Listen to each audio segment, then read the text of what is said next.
ಬೆಳಗಾವಿ ಜಿಲ್ಲೆಯ ಅಥಣಿ ತಾಲೂಕು ಆಸ್ಪತ್ರೆ ನಿನ್ನೆ ಚರಂಡಿ ನೀರಿನಿಂದ ಜಲಾವೃತಗೊಂಡಿತ್ತು.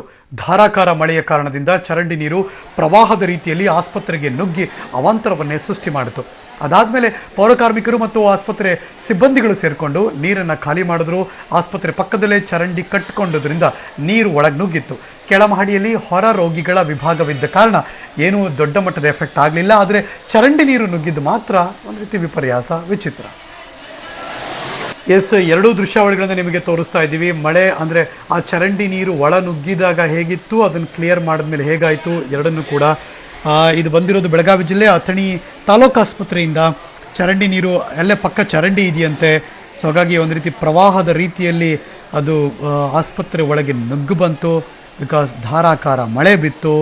ಕೊನೆಗೂ ಅವರೆಲ್ಲ ಸೇರಿಕೊಂಡು ಪೌರಕಾರ್ಮಿಕರು, ಆಸ್ಪತ್ರೆ ಸಿಬ್ಬಂದಿಗಳೆಲ್ಲ ಸೇರಿ ರಾತ್ರೋರಾತ್ರಿ ಎಲ್ಲವನ್ನೂ ಕೂಡ ಆ ನೀರನ್ನು ಆಚೆ ಹಾಕಿದ್ದಾರೆ.